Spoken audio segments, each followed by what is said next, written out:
මම මේ කිසිම උපදෙස් දෙන්න බලාගෙන කරන වීඩියෝ එකක්වත් වෙයිස සම්බන්ධව කතා කරන වීඩියෝ එකක්වත් නෙමෙයි. මොකද මම මේ ගැන කියන්න හරියටම දන්නේ නැහැ මේ විදිහටයි කරන්න කියලා. මම කතා කරන්නේ මගේ අත්දැකීම් එක්කම විතරයි.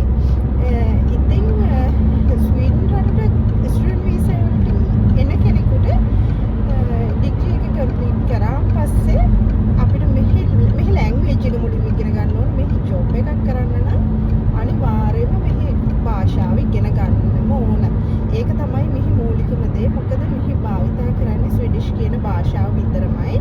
ඉංග්‍රීසි ලැන්ග්වේජ් එකත් පාවිච්චි කරනවා. ඒ වුණාට මෙහි ඔෆිෂියල් ලැන්ග්වේජ් එක විදිහට පාවිච්චි කරන්නේ ස්වීඩිෂ් ලැන්ග්වේජ් එක. ඒක පුළුවන් වෙන්න ඕන.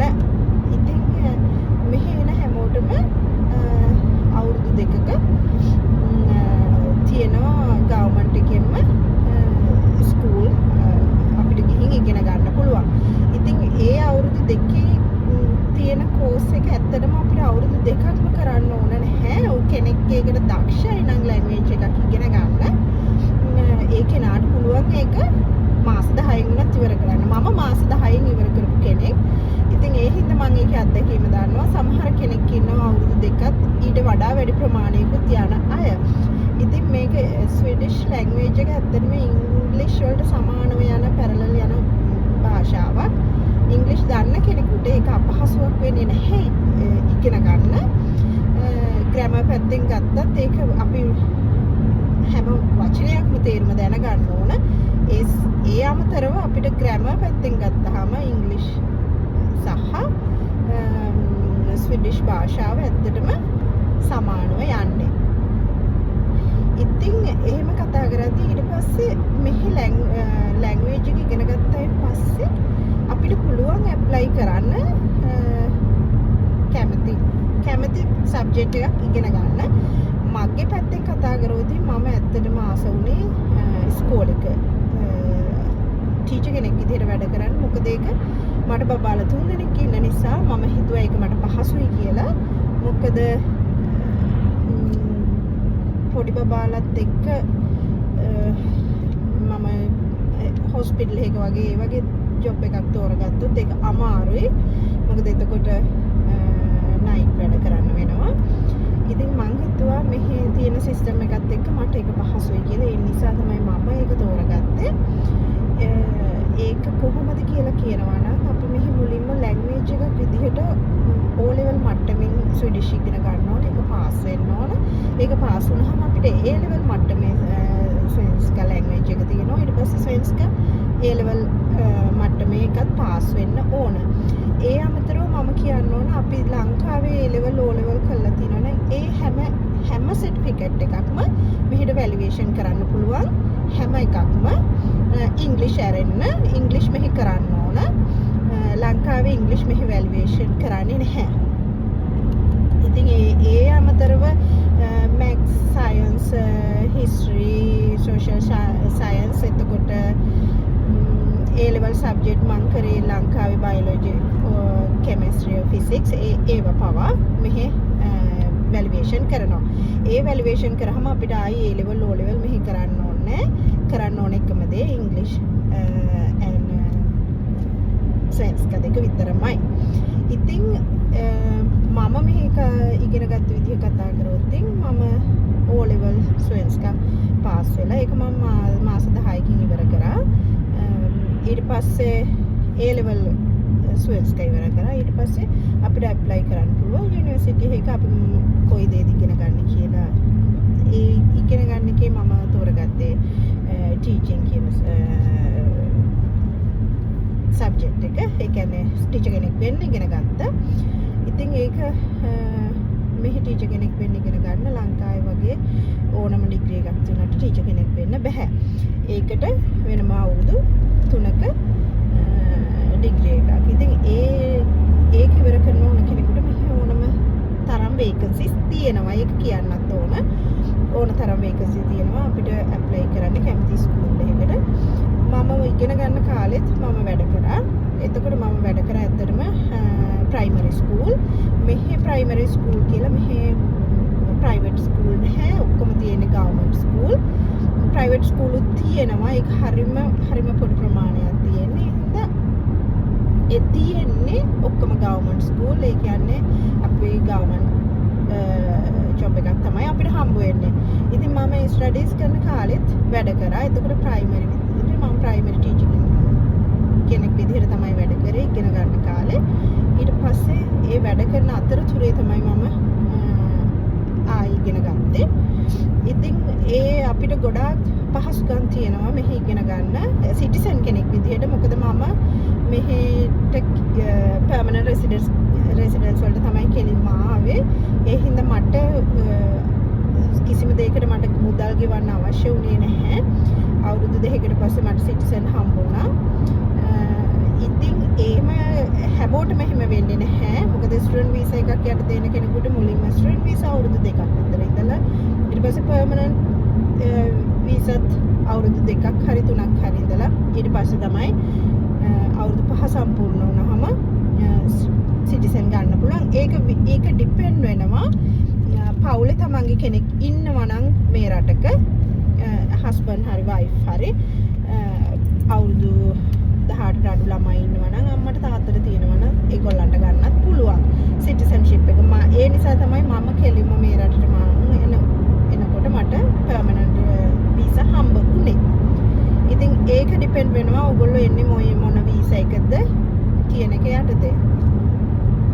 ඉතින් ස්වීඩිෂ් භාෂාව කියන්නේ ඇත්තටම මුලින් ඉඳන් අපි ඉගෙන ගන්න ඕන භාෂාවක්. මොකද අපි ලංකාවේදී මේ භාෂාව කවදාකවත් එක වචනයක්වත් අහලා නැහැ. ඒ නිසා අපි මුලින් ඉඳන් මේක ඉගෙන ගන්න ඕන. ඒක කොයි දෙයක්වත් ලේසි නැහැ. මං කියන්නේ කොයි දෙයක් ඉංග්‍රීසි රටකට ගියා කියලා අපිට ලේසි කියලා නැහැ. ඒක අපිට කිසිම දෙයක් ලේසි නැහැ. ඒ වුණාට අපි ඒකට කරන කැපවීම සහ උනන්දු වීම මත අපි හැම දෙයක්ම අපිට සක්සස් කරගන්න පුළුවන්. මං හිතනවා ඕන කෙනෙක් ඒකට දෙන කොච්චර ප්‍රමාණයක් දෙයකට වැය කරන්නේ කාලය ඒ අනුව අපිට සක්සස් වෙන්න පුළුවන් කියලා. මම ගණිත ගුරුවරයෙක් විදිහට වැඩ කරනවා. ඉතින් මම ඒකෙන් ලොකු ඇත්තටම ඉස්කෝලේක උගන්වලා ඒ ලැබෙන තෘප්තිය ඇත්තටම ලොකු තෘප්තියක්. ඒක කියන්න තේරෙන්නේ නැහැ මේක මේ වගේ කියලා. මොකද අපි වෙනමම රටකින් ඇවිල්ලා මේ රටේ අයට අධ්‍යාපනය දෙනකොට ඒක මම නම් ගුරුවරියෙක් විදිහට හරිම ආඩම්බරයක් තියෙන්නේ මෙහි රටේ ළමයින්ට උගන්වන එක. ඉතින් ඔයගොල්ලන්ට කෙනෙකුට ආසයි නම් ඒක ඒ විදිහට යන්න මගේ ඇත්තටම මගෙන් ප්‍රශ්න අහලා මගෙන් මොන හරි උදව්වකට අවශ්‍ය දෙයක් එහෙම දැනගන්න දෙයක් තියෙනවා නම් මට කමෙන්ට් සෙක්ෂන් එකේ කමෙන්ට් එකක් දාන්න. මම ඇත්තටම ඔයගොල්ලන්ට ලියන්නම් මට වෙලාව තියෙන වෙලාව අනුව මට කරන්න පුළුවන් දෙයක් තියෙනවා නම් මම වීසා සම්බන්ධව මම කිසිම දෙයක් කරන්න දන්නේ නැහැ. ඒවා ඔයගොල්ලෝ ලංකාවේ දැන් ඇත්තටම ගොඩක් ලංකාවෙන් එන අය ඉන්නවා. එකක් මම කියන්න ඕන ලංකාවේ අපිට ස්වීඩන් එම්බසි එකක් නැහැ. මම ආවෙත් අපි නෝවේජියන් එම්බසි එක හරහා. එතකොට අපි නෝවේජියන් එම්බසි එක හරහා අපි ඇප්ලයි කරන්න ඕන ස්වීඩන් වලට වීසා. එතකොට ස්වීඩන් එම්බසි එක තියෙන්නේ ඉන්දියාවල නිව් ඩෙල්ලි වල.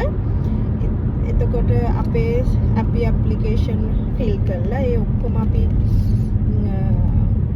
යවුවහම එම්බසි එක හරහා ඩිල්ලි වලට ඒගොල්ලෝ එවනවා අපිට ඉන්ටර්විව් රේට් එකක් ඉන්ටර්විව් කරන්න. හැබැයි මම දන්න විදිහට ඉන්දියාවේ ගිය කිසිම කෙනෙක්ගේ වීසා රිජෙක්ට් වෙලා නැහැ. ගොඩක් වෙලාවට වීසා හරි ගිහිල්ලා තියෙනවා. මම අහලා නැහැ, මම හම්බෙච්ච කෙනෙක්වත් නැහැ. මම නිව් ඩෙල්ලි වලට ගිහිල්ලා මගේ වීසා රිජෙක්ට් වුණා කියලා. ඒ නිසා ඔයගොල්ලෝ ඒක ගැන මම හිතන්නේ නැහැ ඔයගොල්ලෝ හොරි වෙන්න ඕන කියලා. ඉන්දියාවලටත් ගිහිල්ලා ඉන්ටර්විව් එකක් ගිහිල්ලා කී පාරක් කරන්න වෙයිද ඉන්ටර්විව් එක එහෙම කියලා. ඉන්ටර්විව් එක එන්නේ ඇත්තටම ඔයගොල්ලෝ ඒකට සුසුකම් සම්පූර්ණ කරලා තියෙනවා නම් කියලා තමයි මම හිතන්නේ මගේ අත්දැකීම් අනුව. ඉතින් මම නිව් ඩෙල්ලි වල ගියා එම්බසි එකේ ඉන්ටර්විව් එක. ඒක ඇත්තටම ඔයගොල්ලන්ට හිතනවා නම් ඔයගොල්ලන්ට කෙනෙක් ඕන නම් කියලා ට්‍රාන්ස්ලේටර් කෙනෙක් පවා ඉන්නවා එම්බසි එකේ සිංහලෙන්. ඔයගොල්ලන්ට ඕන අවශ්‍ය හැම දෙයක්ම කතා කරන්න. ඒ හින්දා කිසිම විදිහකින් වීසා රිජෙක්ට් වීමක් සිද්ධ වෙන්නේ නැහැ මෙහෙට එද්දී. ඊට පස්සේ මෙහි ආවම අපිට යුනිවර්සිටි එකක් කරහා නම් ඔයගොල්ලෝ ඇප්ලයි කරේ. මෙහි ඇවිල්ලා මුලින්ම අපි තෝරගන්න ඕන අපි මොනවාද කරන්න සබ්ජෙක්ට් කියලා. ඊට පස්සේ ඒ හරහා අපිට ඒක කන්ටිනියු කරගන්න පුළුවන්. ඉතින් ඔයගොල්ලන්ට මොනවා හරි ප්‍රශ්නයක් මතුනොතින් මම මේ කතා කරපු දේවල් ගැන මම ආයි පාරක් වීඩියෝ එකකින් ඔයගොල්ලන්ට තවත් පැහැදිලි කරන්න කොහොමද තව ප්‍රොසෙස් එක කොයි විදිහට කරගන්නේ කියලා. හැබැයි මම මේ දෙන කියන හැම දෙයක්ම මම මගේ අත්දැකීම් වලින් විතරක්මයි කියන්නේ. ඒක ගැන මම ඊට වඩා දෙයක් කියන්න දන්නේ නැහැ. මම මගේ අත්දැකීම් තමයි ඔයගොල්ලොත් එක්ක ෂෙයා කරගත්තේ. මං හිතනවා ඒක ඔයගොල්ලෝ කාට හරි උදව්වක් වෙනවා ඇති කියලා. මේක බලන් ඉන්න කෙනෙකුට මොනවා හරි ප්‍රශ්නයක් තියෙනවා මට කමෙන්ට් සෙක්ෂන් එකේ ලියන්න. ඉතින් ඔයගොල්ලන්ට තවත් මේ වගේ වීඩියෝස් බලන්න ඕන දැනගන්න ඕන සබ්ස්ක්‍රයිබ් කරලා නැත්නම් මාව තාමත් සබ්ස්ක්‍රයිබ් කරන්න. එතකොට ඔයගොල්ලන්ට මගේ වීඩියෝස් ඔයගොල්ලෝ ළඟටම ගෙන්න ගන්න පුළුවන්. ඉතින් එහෙනම් අදට මම සමගන්න ගොඩක් ස්තුතියි මගෙත් එක්ක මේ වෙනකන් අහගෙන හිටියට. අලුත් ආයි දවසකින් හමු වෙන්න. එහෙනම් ගිහින් එන්න ආයිබෝවන් පරිස්සමින් ඉන්න.